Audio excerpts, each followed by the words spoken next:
Good morning. I am running exceedingly late this morning because I forgot the camera and tripod that I needed to record my students at home, so I had to double back, and then thankfully Daniel was home and he was able to just chuck it in the back of my car when I pulled up, and I was able to drive on my way to school.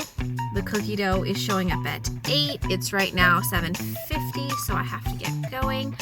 And I'm wearing another hand knit sweater. This is the Moonlit Romp by, I wanted to show you the color work, by Vanessa Ewing, in Wobble Gobble's Falling Leaves and Destination Yarns International Space Station. So today is Bullying Prevention Day, so our mental health professionals at school asked us to wear orange, and this happened to be the only orange that I own, so I am wearing orange and also sporting another hand knit sweater. I look basically like a pumpkin. It's a little tight, it's a little cropped. I knit it before I found out I was pregnant, so I didn't give myself any ease in it. So I look pretty much like a pumpkin or Saturn. So there's that. I'll see if I can catch a good picture. I gotta run. I gotta go get some cookie dough.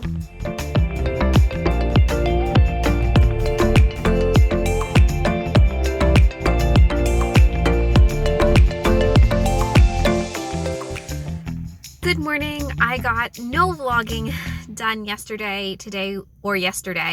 Yesterday was super hectic. The cookie dough did not arrive on time. It arrived 3.5 hours late.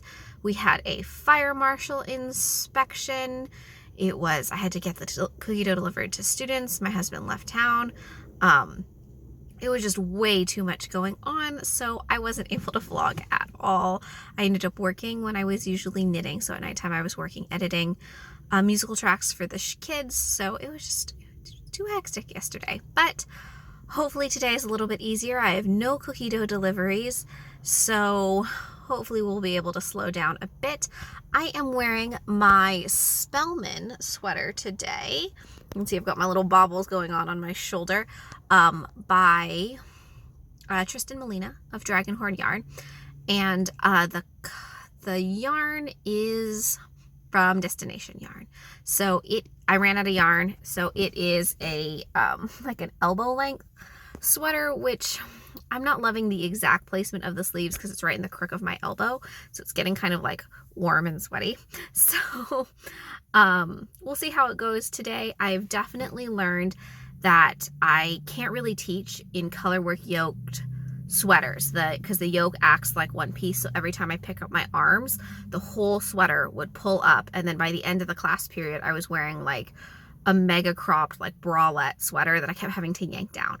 So I've learned that if I want to teach in the sweaters, that they need to be raglan style sweaters. I actually only think I have like 2 colorwork yoked sweaters, so it's no big deal. I'll wear those on days I know I'm not going to be like epically lifting my arms, but it definitely changes some of my sweater knitting plans. So if you have a good raglan sweater that's got a little bit extra, not just a plain raglan, but something else that, you know, a little something like Trysten's got going on with the cables here. So if you've got a good recommendation for a good raglan sweater, I've got 2 sweaters quantities of yarn that I had planned for colorwork yokes, but I'm wanting to wear my sweaters to work, so I don't think colorwork yokes are gonna work for me this time. So pop a comment below this video if you've got a good recommendation for a good raglan with a little bit extra. All right, thanks so much. I'll see you later.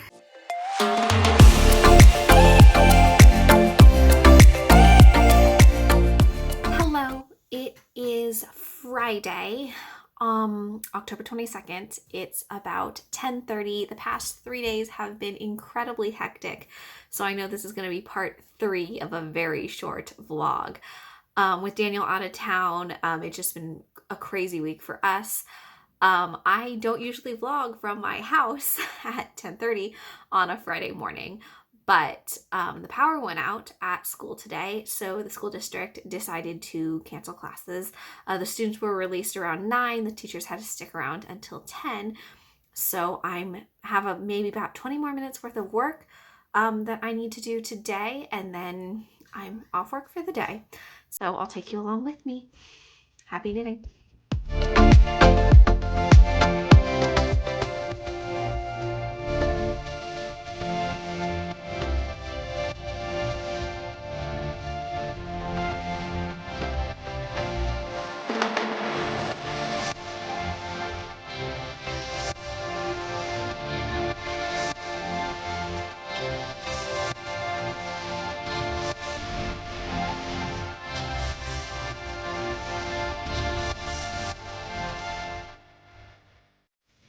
It is about 1:20. I am working on editing the vocal tracks for All Shook Up, which is the musical my students and I are doing this year. We can't have microphones because our county order still requires us to wear masks inside. So I'm dubbing over the vocal tracks. So they're gonna be lip syncing to themselves, kind of like Britney Spears. When we perform the musical, so it amplifies their voices, but it's not someone else's voice.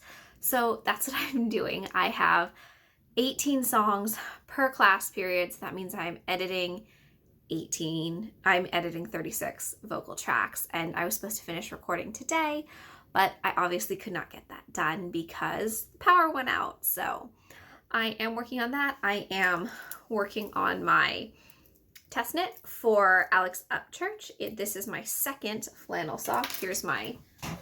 Sorry for the reach, here's my first one. It came out a little bit tight right here in this heel section, so I'm going to do the afterthought heel a little bit differently this time.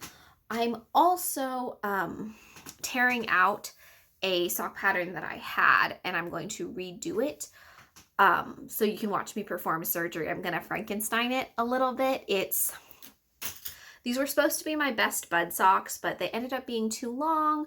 I didn't like how they turned out, and this was supposed to be the lace detail, but it just ended up looking super muddy, and I don't love it. So I'm hopefully gonna slide my needles in here, pull all this out, basically just remove this lace section chunk and scoot down the ribbing and do this with it instead. So then it'll just be like it'll be a ribbed fade sock that I'm working on instead. These are a bunch of different minis. You can see how I kind of faded them in as I went. So that's what I'm hoping to do instead, but I will record me trying to Frankenstein this sock together. In my mind, this works, because it would just be like an afterthought heel, right? It would just be like adding in a cuff or something to a sock tube. So in my mind, this works. You'll get to see if this actually works in real life. Obviously, if I wrote up this pattern, I would not have you Frankensteining it. You would just knit it originally, but I want to see how it looks when I do it. And I thought it would be a cool experiment to kind of push myself, challenge myself, to make it something I like, because I don't love it right now. And if you don't love it, then it's probably not the right choice. I'm also waiting for the audio tracks to download. They're taking a considerable amount of time, so I'm going to do some knitting while I wait. Lottie and Mom are out on a walk. The rain broke, so they're out on a walk right now, and we're just hanging out for the rest of the day because I don't have to teach.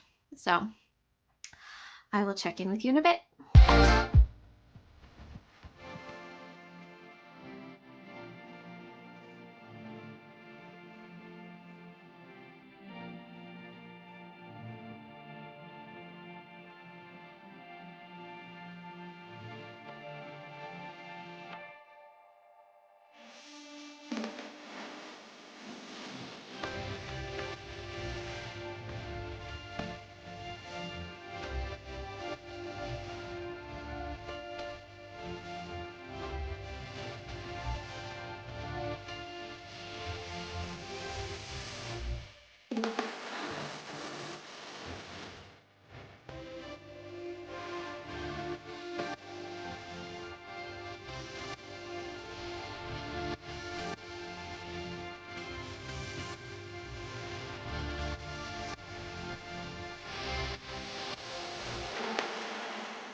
Okay, so I tried to pull the sock apart and it totally didn't work because this is the loose end and it's not pulling apart. So I think I'm just gonna pull everything apart and reknit the whole dang thing, which is fine because I noticed that I didn't do the toe correctly and the toe is also crooked. So I think it just didn't work out. I think this pattern was doomed from the beginning.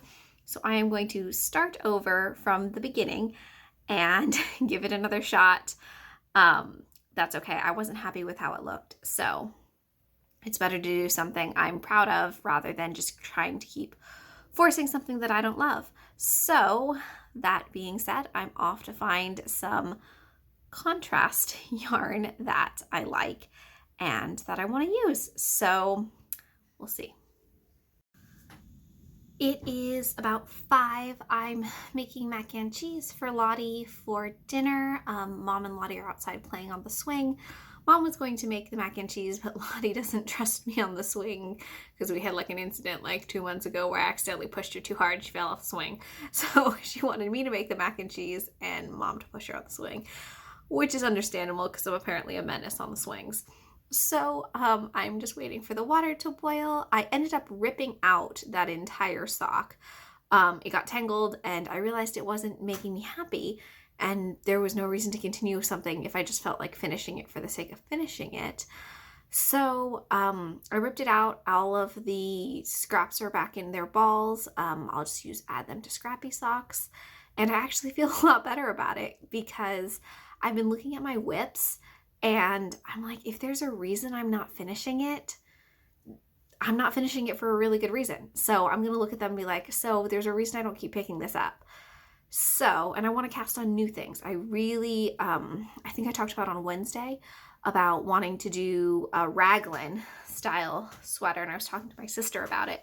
So I think I really want to do the Gina sweater by Carolyn Day. So I want to do that. And I'm like, well, if that's what I want to do, why am I limiting myself with all my whips that I'm clearly not finishing? So I'm going to look through my whips, see if some are close to being done. If they're close to being done, I will just finish them up. And if they're less than 50%, I will rip them out because obviously I don't want to do them. So I'm going to look at that. And maybe you'll see a bunch of whips this weekend that I'm working through. I'm working on my sister's secret test knit, which I really do enjoy, and the Alex Upchurch's flannel test knit, which I'm also super stoked about. And I have picked up my Witchling sweater again because all I have to do is put the button bands on. So it's like done. It's like 95% done. So I'm going to do that one for sure. And then I ripped one of the socks completely out and I'll see what I'm thinking about doing with my other whips. Talk to you soon.